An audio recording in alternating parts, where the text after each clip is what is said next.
परिचय। माँ, उस विशाल पहिए को देखो, वह गतिशील है। हाँ, वो विशाल पहिया गतिमान है। गति क्या होती है माँ? गति भौतिक विज्ञान का एक महत्वपूर्ण अध्याय है। इस संसार में हर चीज गतिशील है। वो कैसे? हालांकि वो बहुत कम और बहुत धीरे धीरे गतिमान हो सकती है, लेकिन हर चीज गतिशील होती है। लेकिन मैं तो गतिशील नहीं हूँ। यद्यपि तुम खड़े हुए प्रतीत होते हो, लेकिन पृथ्वी सूर्य के चारों तरफ घूम रही है और सूर्य हमारी आकाश गंगा के चारों तरफ घूम रहा है। गति कभी नहीं रुकती। माँ, मैं गति के बारे में और अधिक जानना चाहता हूँ। कृपया मुझे बताओ। ठीक है, चलो पहले घर चलते हैं, फिर मैं तुम्हें गति के बारे में बताऊंगी। उद्देश्य। इस पाठ के अंत में आप निम्न करने में सक्षम हो जाएंगे: गति को परिभाषित करना, सरल रेखीय गति का वर्णन करना, एक समान गति तथा असमान गति को समझना, चाल की गणना करना, वेग को परिभाषित तथा गणना करना, त्वरण को परिभाषित करना, गति के ग्राफीय प्रदर्शन को समझना, एक समान वृत्तीय गति का वर्णन करना। गति को समझना। गति दर्शक की स्थिति पर निर्भर करती है। उदाहरण के लिए हम देख सकते हैं कि एक वाहन धरातल के सापेक्ष गति में है। विभिन्न दर्शक किसी वस्तु की गति को अपने अनुसार देख पाते हैं। या फिर हम कह सकते हैं, अगर कोई वस्तु गतिमान है तो उसकी स्थिति दर्शक के सापेक्ष परिवर्तित होती है। एक घूमती कुर्सी, एक झूला, एक उछलती गेंद गतिशील वस्तुओं के उदाहरण हैं। पृथ्वी का सूर्य के चारों तरफ अपनी कक्षा में घूमना भी गति कहलाता है। सरल रेखीय गति। हमारे संसार में हर चीज गतिमान है, यहां तक कि स्थिर वस्तुएं, जैसे कि हमारा घर भी सूर्य या और तारों के सापेक्ष गति में है।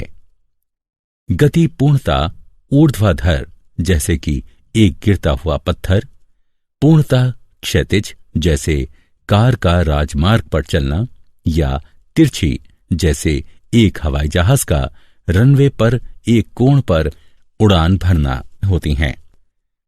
किंतु ये एक सरल रेखा में होना चाहिए। जब हम भौतिक विज्ञान में किसी वस्तु की स्थिति को ज्ञात करने की कोशिश करते हैं, तब हम उसकी स्थिति को किसी निर्देश बिंदु से निर्धारित करते हैं। इस बिंदु को मूल बिंदु कहते हैं, जो कि अक्ष का शून्य बिंदु होता है, एक्स, वाई या जेड। हम किसी वस्तु की स्थिति का अंकीय प्रदर्शन उसको निर्देश बिंदु के धनात्मक दिशा या ऋणात्मक दिशा में रखकर करते हैं।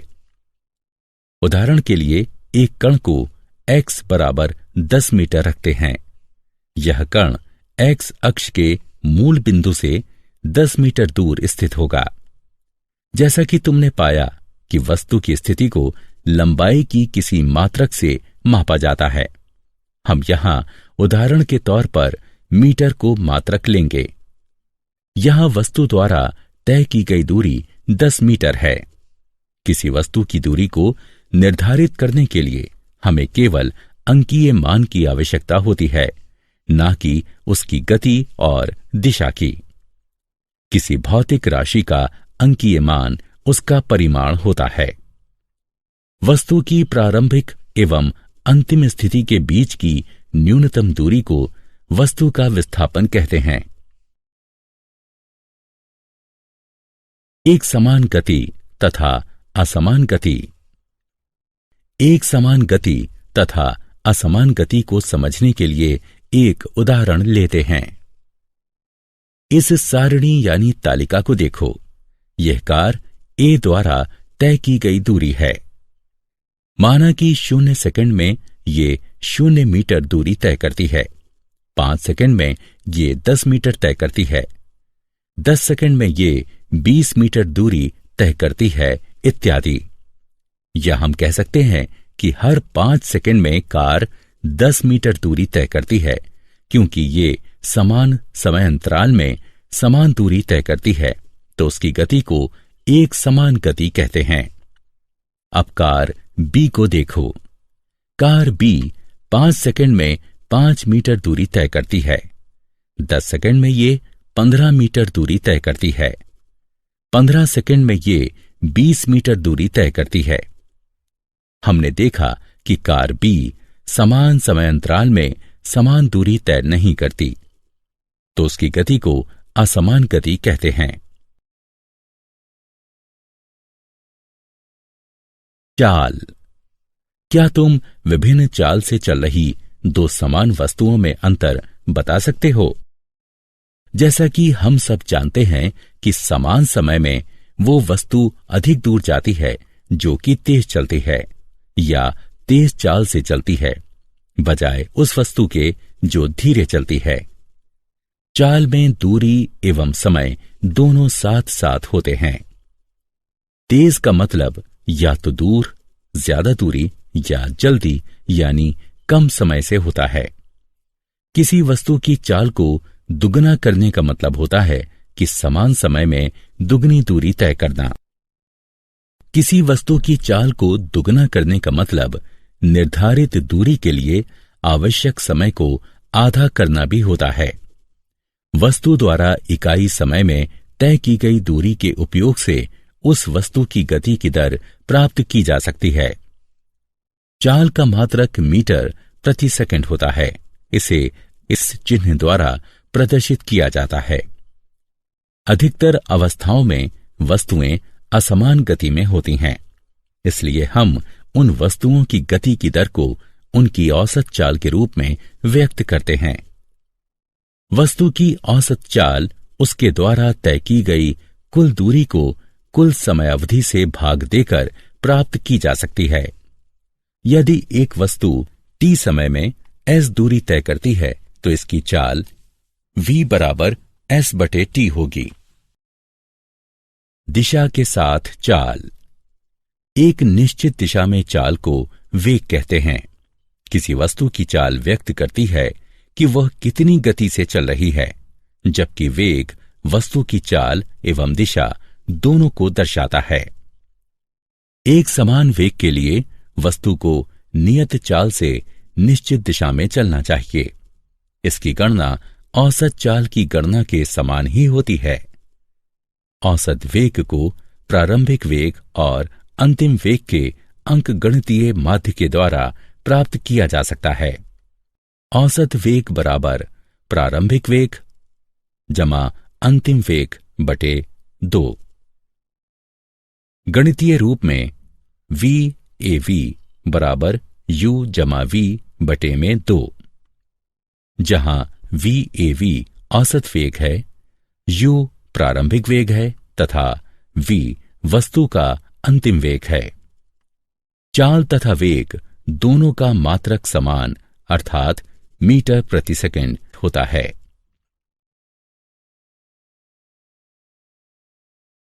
वेग में परिवर्तन की दर।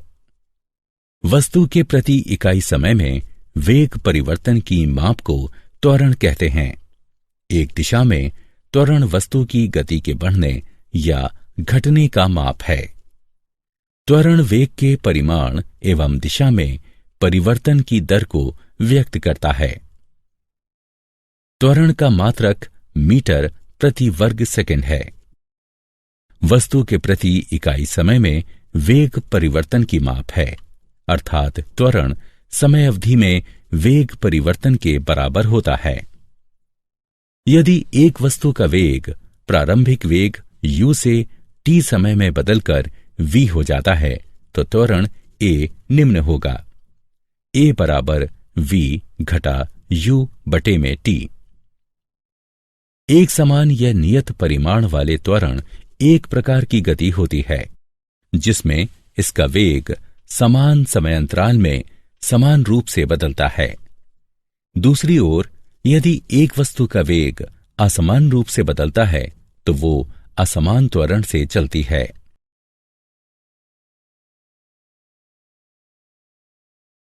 उदाहरण, चलो एक रेसिंग कार का उदाहरण लेते हैं। यह प्रारंभ से अंतिम तक 10 मिनट या 0.17 घंटे में 23 किलोमीटर दूरी तय करती है। हमको इसकी औसत चाल तथा औसत वेग की गणना करनी है। हमें पता है कि औसत चाल तय की गई कुल दूरी को कुल समय अवधि से भाग देकर प्राप्त किया जा सकता है। अर्थात औसत चाल 23 किलोमीटर दूरी को 0.17 घंटे से भाग देने पर 135.29 किलोमीटर प्रति घंटे के बराबर आएगा। उसी प्रकार से औसत वेग कुल विस्थापन को कुल समय अवधि से भाग देकर प्राप्त किया जा सकता है। जैसा कि हम चित्र में देख सकते हैं कि कुल विस्थापन 4 किलोमीटर है, इसीलिए औसत वेग 4 किलोमीटर को 0.17 घंटे से भाग देने पर 23.53 किलोमीटर प्रति घंटे के बराबर आएगा।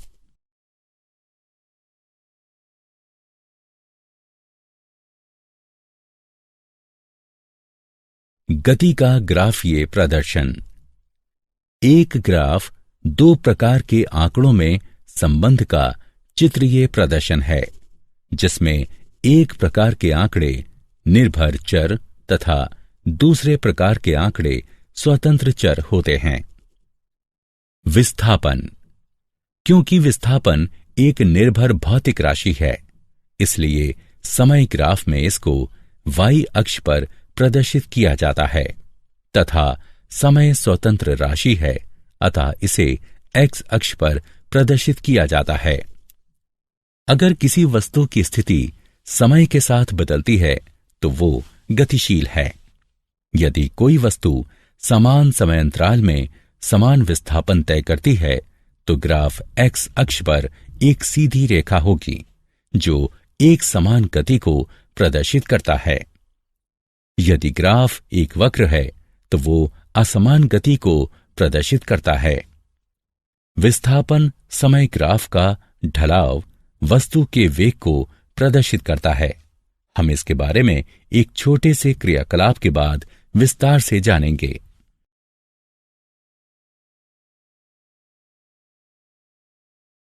दूरी समय ग्राफ। दूरी समय ग्राफ के द्वारा हम गति के बारे में काफी अध्ययन कर सकते हैं। चलो अक्षों को देखते हैं।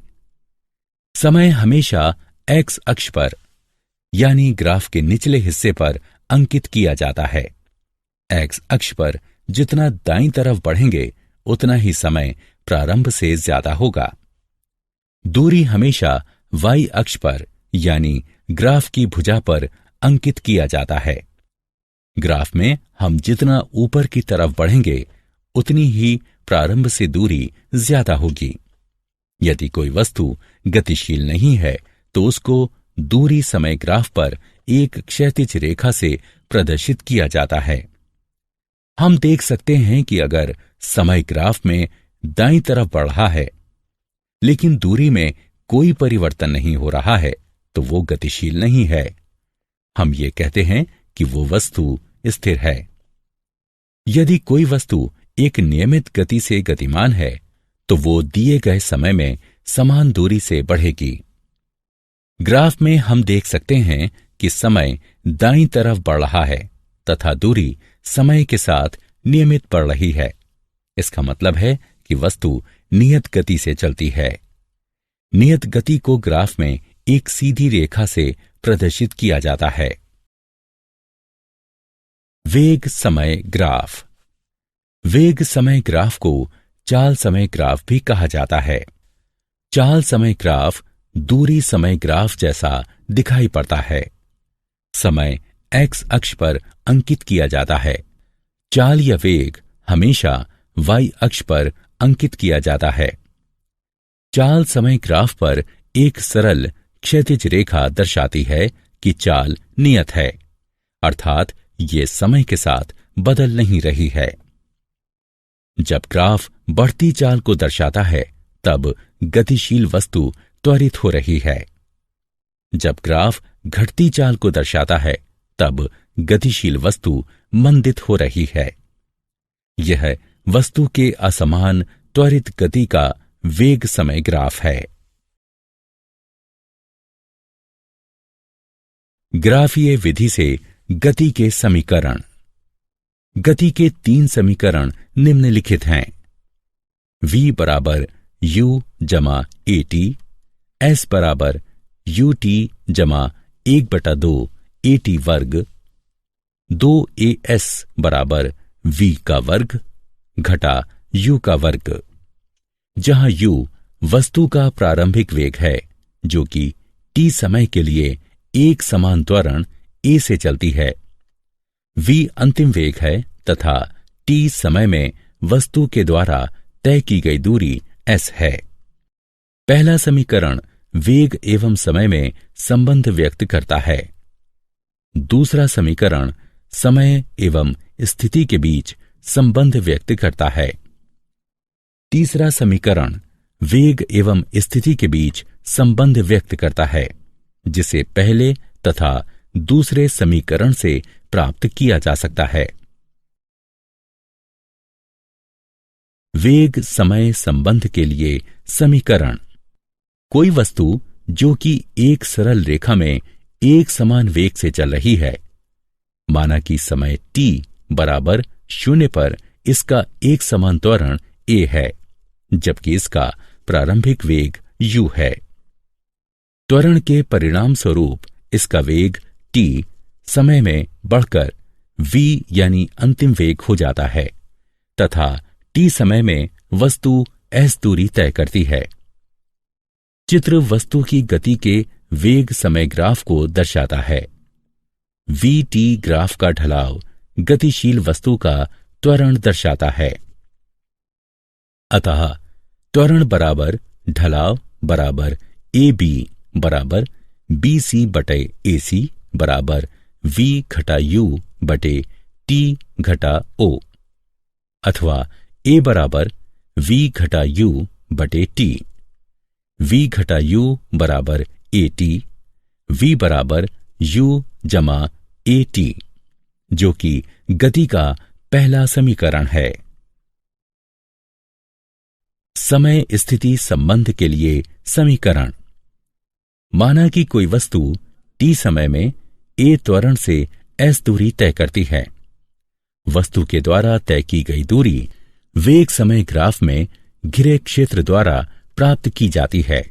अतः तय की गई दूरी s बराबर समलंब ABDO का क्षेत्रफल बराबर आयत ACDO का क्षेत्रफल जमा DABC का क्षेत्रफल बराबर OD गुणा OA जमा 1/2 BC गुणा AC बराबर T गुणा U जमा 1/2 V घटा U गुणा T।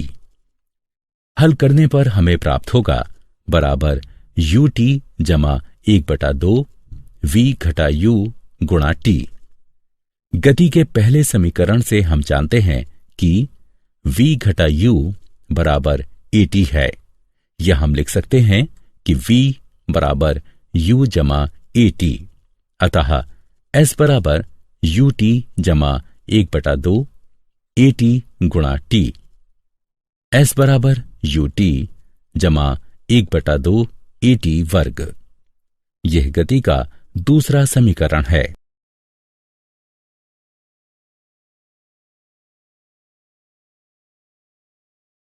वेग स्थिति संबंध के लिए समीकरण। गति का तीसरा समीकरण इन पहले 2 समीकरणों से प्राप्त करेंगे। वेग समय ग्राफ से तय की गई दूरी s बराबर समलंब OABD का क्षेत्रफल बराबर 1/2 B1 जमा B2 गुणा h बराबर 1/2 OA जमा BD गुणा AC।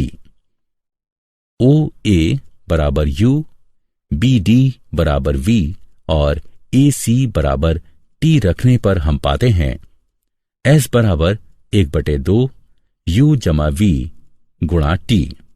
समीकरण 1। लेकिन जैसा कि हम जानते हैं कि ए बराबर वी जमा यू बटे टी अर्थात टी बराबर वी घटा यू बटे ए। टी का दिया हुआ मान दिए गए समीकरण 1 में रखने पर हम पाते हैं वी वर्ग माइनस यू वर्ग बराबर 2as बराबर वी जमा यू वी घटा यू। सूत्र ए वर्ग घटा बी वर्ग बराबर ए जमा बी ए घटा बी का उपयोग करके हम पाते हैं वी जमा यू वी घटा यू बराबर 2as। वी वर्ग घटा यू वर्ग बराबर 2as। यह गति का तीसरा समीकरण है। एक समान वृत्तीय गति। किसी वस्तु का एक वृत्तीय पथ पर एक समान चाल से घूमने को एक समान वृत्तीय गति कहते हैं। वस्तु की घूर्णन अक्ष से दूरी हमेशा एक समान रहती है। जब कोई वस्तु एक वृत्त में घूमती है तो उसकी दिशा निरंतर बदलती रहती है। हिंडोला एक समान वृत्तीय गति का एक उदाहरण है। उपग्रह जैसे कि कृत्रिम उपग्रह या चंद्रमा जो पृथ्वी की कक्षा में घूम रहे हैं उनकी गति एक समान वृत्तीय गति जैसी है। ग्रह जो सूर्य की कक्षा में घूम रहे हैं उनकी गति एक समान वृत्तीय गति जैसी है। क्या आप जानते हैं सर आइजैक न्यूटन सदी के सबसे प्रभावी वैज्ञानिकों में से एक हैं। उन्होंने बहुत सारे सिद्धांत दिए हैं तथा बहुत सारे क्षेत्रों जैसे कि भौतिकी, गणित तथा दर्शन में महत्वपूर्ण योगदान दिया है। इंग्लैंड में पैदा हुए सर आइजैक न्यूटन बहुत प्रभावी भौतिक शास्त्री, गणितज्ञ, दार्शनिक, रसायनविद तथा ब्रह्मज्ञानी थे। न्यूटन की गति के 3 नियम वस्तु की गति पर लगने वाले बल से संबंधित हैं। जॉन्स केपलर ने खगोल के क्षेत्र में अपने अद्भुत कार्य से 17वीं सदी में विज्ञान में क्रांति लाने में योगदान दिया।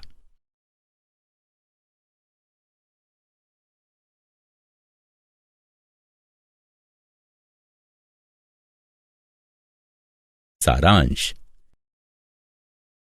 आइए हमने जो कुछ सीखा है उसे संक्षेप में दोहराएं। स्थिति में परिवर्तन एक गति है। इसकी व्याख्या तय की गई दूरी या विस्थापन के रूप में की जा सकती है। एक वस्तु की गति का समान या असमान होना उस वस्तु के वेग पर निर्भर करता है जो कि नियत है या बदल रहा है। प्रति इकाई समय में वस्तु के द्वारा तय की गई दूरी उसकी चाल होती है और प्रति इकाई समय में हुआ विस्थापन उसका वेग होता है। किसी वस्तु का त्वरण प्रति इकाई समय में उसके वेग में होने वाला परिवर्तन है। ग्राफों के द्वारा वस्तु की समान और असमान गति को दर्शाया जा सकता है। एक समान त्वरण से चल रही एक वस्तु की गति की व्याख्या निम्न 3 समीकरणों के माध्यम से की जा सकती है। v बराबर u जमा at, s बराबर ut जमा 1/2 at वर्ग, 2as बराबर v वर्ग घटा u वर्ग, जहां u वस्तु का प्रारंभिक वेग है जो कि t समय के लिए एक समान त्वरण a से गति करती है। इसका अंतिम वेग v है और t समय में तय की गई दूरी s है। अगर कोई वस्तु वृत्तीय पथ पर एक समान चाल से चलती है तो उसकी गति को एक समान वृत्तीय गति कहा जाता है।